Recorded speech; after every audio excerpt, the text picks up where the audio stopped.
हम भाषा के माध्यम से एकता का निर्माण करेंगे। इस संदेश को सामने रखते हुए पुस्तकालय मंत्री सिद्दीकुल्ला चौधरी ने एक भव्य समारोह में 30वें उत्तर दिनाजपुर जिला पुस्तक मेले का उद्घाटन किए। कालियागंज शहर के पार्वती सुंदरी हाई स्कूल मैदान में पुस्तक मेले के उद्घाटन समारोह में विभागीय मंत्री के साथ राज्य कैबिनेट सदस्य मोहम्मद गुलाम रब्बानी भी शामिल हुए। जिला परिषद अध्यक्ष पोम्पा पाल, जिला मजिस्ट्रेट सुरेंद्र कुमार मीणा, विधायक अब्दुल करीम चौधरी और विधायक गौतम पाल, अनुमंडल मजिस्ट्रेट किंगसुख मैती, इस्लामपुर और कालियागंज चेयरमैन कन्हैयालाल अग्रवाल और राम निवास साहा, पंचायत समिति सभापति हिरणमय सरकार और बीडीओ प्रशांत रॉय प्रमुख लोग थे। पुस्तक मेले के उद्घाटन समारोह की शुरुआत में पूर्व प्रधानमंत्री स्वर्गीय मनमोहन सिंह के स्मरण में मौन रखकर और तस्वीर पर पुष्पांजलि अर्पित कर पूर्व प्रधानमंत्री को श्रद्धांजलि दी गई। दोनों मंत्रियों समेत मंच पर मौजूद गणमान्य लोगों ने शिक्षा और ज्ञान के प्रसार में पुस्तक मेलों के महत्व पर बहुमूल्य भाषण दिए। जिला पुस्तक मेला 5 जनवरी तक चलेगा। पूर्व प्रधानमंत्री डॉक्टर मनमोहन सिंह के निधन के कारण देश भर में राष्ट्रीय शोक रहने के कारण 1 जुलाई तक कोई सांस्कृतिक कार्यक्रम नहीं होगा। 2 जनवरी से पुस्तक मेला परिसर में सांस्कृतिक कार्यक्रम होंगे। শ্রদ্ধা নিবেদন করে বইমেলা হলো, বই হলো আমাদের জীবন। জল বাদ দিয়ে মাছ যেমন বাঁচে না, সভ্য সমাজ যদি বাঁচতে চায় তো বই নিয়েই বাঁচতে হবে। বই ছাড়া বাঁচার কোনো রাস্তা নেই। বই পড়তে হবে। প্রত্যেক মানুষ চায় আমি সুসভ্য সমাজে বাঁচব, তার পথ হলো, প্রশস্ত পথ হলো বই।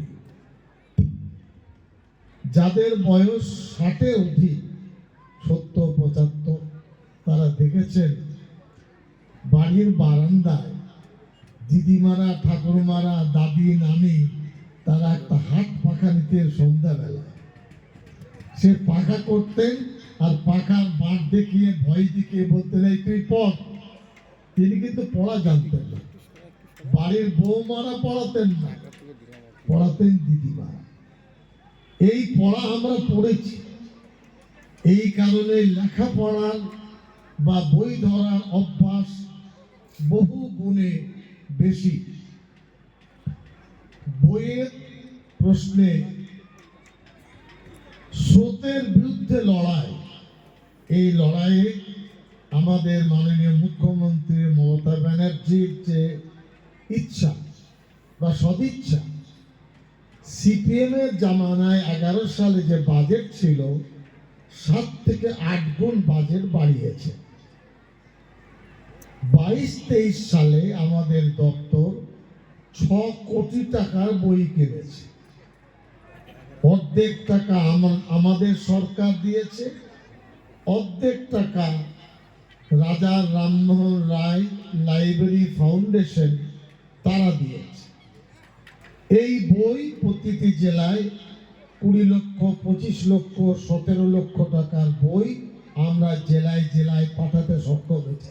আপনি একটু আরেকটু আমার এটা ভুল হচ্ছে। এবং এই বই মেলা নিয়ে আগে মূলমতো বই মেলা হতো, আমরা সেটা স্টপ করে দিয়েছি। 13টি সংগঠন প্রকাশক, তাদের মাধ্যমে প্রায় 700 বই প্রকাশকদের নিয়ে মিটিং করি। 2-3বার মিটিং এর পরে বই মেলার ক্যালেন্ডার তৈরি হয়। 30শে নভেম্বর শুরু, জানুয়ারির শেষ পর্যন্ত বই মেলা পড়বে সারা রাজ্য জুড়ে। গতবারের বই মেলায় আমরা অনুদান দিয়েছিলাম 7 লক্ষ, এবার অনুদান বাড়িয়ে আমরা দিয়েছি 10 লক্ষ টাকা। আমাদের কোনো উপার্জন নেই, আমাদের উপার্জন মানুষের মন জয় করা। আমাদের উপার্জন ছাত্র ছাত্রীদের বইমুখী করা। এটা হলো আমাদের মূল লক্ষ্য এবং উদ্দেশ্য। গতবার 12.5 কোটি টাকার বই বিক্রি হচ্ছে সারা রাজ্যে। 1,33,00,000 বই মেলায় এসেছেন। আগে পয়সা দিয়ে বই মেলায় আসতে হতো, এখন নিঃশুল্ক বই মেলা আমরা করে দিয়েছি। আগে লাইব্রেরিতে মেম্বার হতে পয়সা দিতে হতো, আমরা আজ 3 বছর হলো যে কোনো লাইব্রেরিতে সদস্য হতে হলে কোনো পয়সা আপনাকে দিতে হবে না। আমরা সদস্যকরণের জন্য 4টে ধাপ রেখেছি। শিশু 18 বছরের নিচে, এবার 18 থেকে 60 প্রাপ্তবয়স্ক, তারপরে প্রবীণ। আরেকটি মেম্বারশিপ আছে গ্লোবাল মেম্বারশিপ, যারা সারা রাজ্যের প্রতিটি লাইব্রেরিতে আপনার বই লাইব্রেরি অ্যাক্সেস করতে পারবেন। এবং তাদের জন্য আমরা আপাতত 5 থেকে 10,000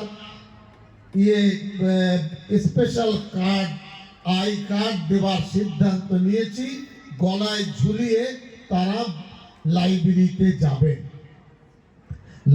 জেলার লাইব্রেরিতে, ডিস্ট্রিক্ট লাইব্রেরির জন্য আমি ডিএমকে বলবো, আমাদের পৌরসভার মাননীয় পৌরপিতাদের বলবো, এখানে WBCS, IAS এবং IPS এদের কোচিং আপনারা দেখি। যত টাকার বই লাগবে আমরা কথা দিয়ে যাচ্ছি, বিনা পয়সায় আমরা এই সমস্ত ছাত্রছাত্রীদের বই যোগান দিয়ে যাব। একইভাবে 9, 10, 11, 12 এই 4টি শ্রেণী হলো ভিত্তি হায়ার এডুকেশনের। এই স্কুলের ছাত্রছাত্রী এরা কোনো যদি বই চায়, মিনিং বুক হতে পারে, সাজেশন বুক হতে পারে, সহায়তা হতে পারে, তারা যদি আমাদের লাইব্রেরিতে চিঠি লিখে কর্তৃপক্ষ, তাহলে আমরা বিনা পয়সায় ওই স্কুলে তাদের বই আমরা দিয়ে যাব। এটা আমাদের অঙ্গীকার। এবং সারা রাজ্যে 2,60,00,000 বই আছে। ভারতবর্ষের কোন রাজ্যে কত আছে হিসেব নেবেন। মমতা ব্যানার্জি মুখ্যমন্ত্রী হওয়ার পরে প্রতিটি দপ্তরের উন্নয়নের প্রতি নজর দিয়েছেন। গালিগালাজ করা খুব সহজ, কাজ করা অনেক কঠিন। এই কঠিন কাজকে তিনি মাথায় নিয়েছেন। আমি দিল্লি মেট্রোপলিটন লাইব্রেরিতে গিয়েছিলাম, 80,000 তাদের বই। ভারতবর্ষের কোন রাজ্যে ডিস্ট্রিক্ট লেভেলে এইভাবে বই মেলা হয় না, হয় ক্যাপিটাল সিটিতে, আর আমাদের এখানে গ্রামেও বই মেলা হয়। কথা বলে এটা যোগাযোগের অভাব। প্রকৃতপক্ষে বাংলাদেশের মানুষ ভারত বিরোধী নয়, এটা আমি দায়িত্ব নিয়ে বলছি।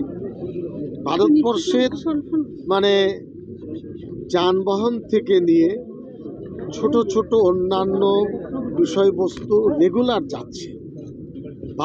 ভারতের মানুষ আর্থিক সচ্ছল হচ্ছে, একইভাবে বাংলাদেশের মানুষরাও পয়সার মুখ দেখছে।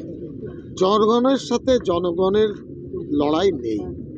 এটা কিভাবে তৈরি হচ্ছে আমি বলতে পারব না। আমার মতামত হলো যে এই জটিলতার অবসান হওয়া উচিত। এক, দ্বিতীয় হচ্ছে 2200 কিলোমিটার বাংলাদেশের সাথে ভারতের পশ্চিমবাংলার বর্ডার, হয়ারাজ আসাম, ত্রিপুরা, মেঘালয়, বাকি রেস্ট 2000। তো সব থেকে বর্ডার আমাদের সাথে। অতএব বাংলাদেশের সাথে ভারতের সম্পর্ক ভালো হলে পশ্চিমবাংলার সম্পর্ক আরও ভালো। আর এই জটিলতা কিভাবে এসেছে, কেন এসেছে, ওই নিয়ে আমার বক্তব্য নেই। কিন্তু একটা বক্তব্য আমি বলতেই পারবো, বর্ডার এলাকায় বিভিন্ন কর্মসূচি যিনি যায়, সেখানে বর্ডার রোড আছে, পাকা ঢালাই রোড। এরপরে জায়গায় জায়গায় ক্যাম্প আছে, তারপরে মোবাইল গাড়ি আছে ফোর্স, এরপরে ওই ওয়াচ টাওয়ার আছে, তারপরে 200 কদম পরপর বড় বড় আর্ম নিয়ে সিকিউরিটি বিএসএফ দাঁড়িয়ে আছে। কোন ফাঁক ফোকর দিয়ে ঢুকছে আমার তো মাথায় আসছে না। এবং কোনোদিন বিএসএফ এর কর্মকর্তাদের কাছে কি কৈফিয়ত চাওয়া হয়েছে? এই ঘটনাগুলো ঘটছে, এই নিয়ে কেন বসা?